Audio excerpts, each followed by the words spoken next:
Shalom, salam podcast eksposisi M116. Kita akan belajar apakah pria dan wanita itu setara di mata Tuhan. Karena ada budaya yang berbeda yang membedakan. Ya, pria dan wanita itu setara di mata Tuhan. Karena pria dan wanita diciptakan menurut gambar dan rupa Allah. Kejadian 1 ayat 27. Pria dan wanita juga sama-sama berdosa yang membutuhkan kasih karunia dan keselamatan. Pria dan wanita yang ditebus sama-sama diampuni, sama-sama didiami oleh Roh Kudus. Sama-sama diundang ke hadapan tahta kasih karunia dan sama-sama ahli waris Allah. Galatia 3:28. Dalam Kejadian 2:18 Tuhan berkata, tidak baik kalau manusia itu seorang diri saja. Aku akan menjadikan penolong baginya yang sepadan dengan dia. Setelah Tuhan menciptakan wanita dari tulang rusuk Adam, Kejadian 2:21-22, Adam menyatakan, inilah dia tulang dari tulangku dan daging dari dagingku. Ia akan disebut wanita sebab ia diambil dari laki-laki, Kejadian 2:23. Kemudian kita membaca deskripsi pertama tentang pernikahan. Sebab itu seorang laki-laki akan meninggalkan ayahnya dan ibunya dan bersatu dengan istrinya sehingga keduanya menjadi satu daging. Kejadian 2:24. Segala hal tentang segala hal segala hal tentang bagian ini menunjuk fakta bahwa pria dan wanita setara di mata Tuhan. Wanita cocok untuk bukan lebih rendah dari pria. Ia diciptakan dari pria dan ia menjadi satu daging dengan pria dalam pernikahan. Tidak ada bagian Alkitab yang menyeratkan bahwa wanita tidak setara dengan pria di mata Tuhan atau bahwa mereka akan seharusnya kurang penting daripada pria.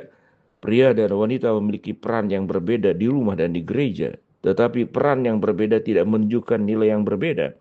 Obeng memiliki peran yang berbeda di bengkel tukang kayu daripada Palu. Tetapi itu tidak berarti satu alat lebih berharga daripada yang lain. Peran pria dan wanita dirancang secara ilahi untuk saling melengkapi. Orang-orang yang percaya bahwa pria dan wanita tidak setara di mata Tuhan seringkali salah memahami.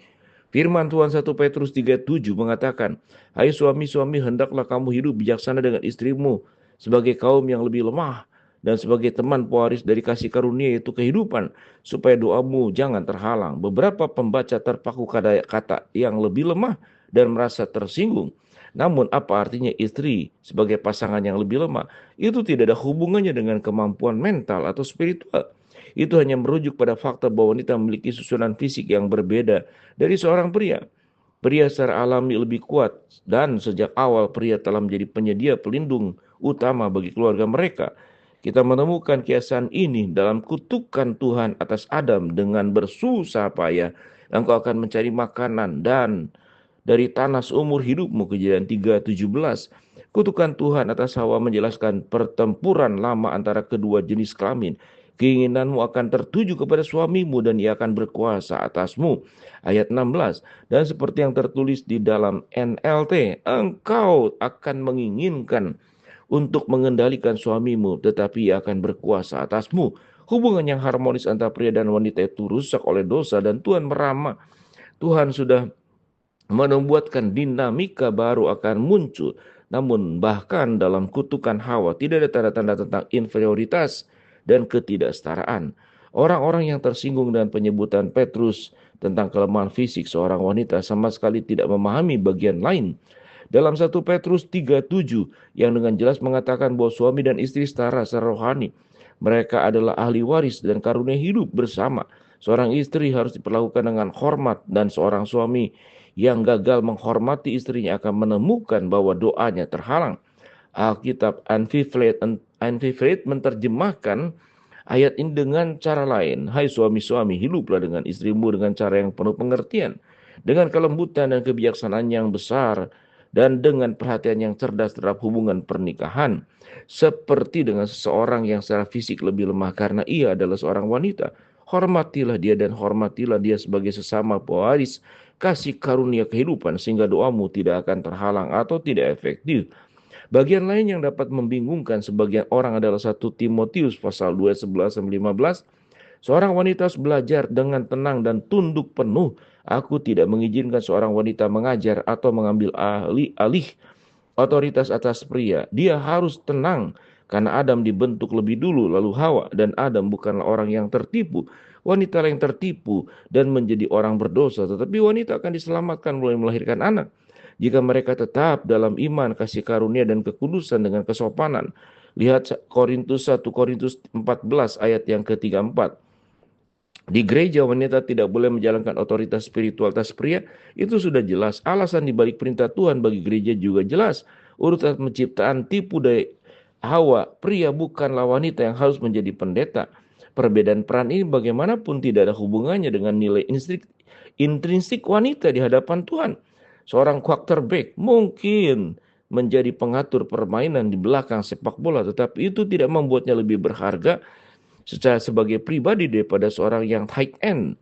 Mereka yang berfokus pada apa yang tidak dapat dilakukan wanita.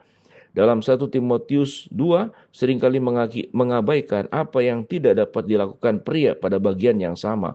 Pria tidak akan pernah mengalami berkat kehidupan yang berbentuk dalam diri mereka. Wanita adalah satu-satunya yang dapat melahirkan anak, ayat 15. Faktanya adalah pria dan wanita memiliki peran yang berbeda yang diberikan Tuhan, dan peran tersebut harus dirayakan dan diemban dengan ucapan syukur. Kurang lebih seperti demikian. Ya, jadi hanya karena Allah telah memberikan peran kepemimpinan rohani di gereja kepada laki-laki, bukan berarti laki-laki lebih unggul atau memiliki kedudukan khusus di hadapan Allah. Ini berarti laki-laki memikul tanggung jawab lebih besar atas kondisi gereja keluarga. Mengenai hubungan pernikahan, 1 Korintus 11 ayat 3 mengatakan kepala dari tiap laki-laki adalah Kristus dan kepala dari wanita, perempuan dari laki-laki, dan kepala Kristus adalah Allah. Laki-laki akan bertanggung jawab kepada Allah atas cara mereka yang memimpin keluarga dan gereja. Apakah wanita, perempuan, dan laki-laki setara? Dalam beberapa hal ya, dan dalam beberapa hal tidak. Secara rohani laki-laki dan perempuan benar-benar setara. Secara fisik mereka jelas tidak setara. Allah telah memilih peran yang berbeda bagi laki-laki dan perempuan agar mereka bisa saling melengkapi dengan cara yang paling memuliakannya. Perempuan mungkin rapuh dalam beberapa hal, tetapi juga banyak hal yang paling berharga bagi kita. Laki-laki dan perempuan harus bekerja sama-sama. Masing-masing memiliki peran mereka yang berbeda untuk tujuan bersama, itu memuliakan Allah. Shalom, salam podcast Eksposisi M116.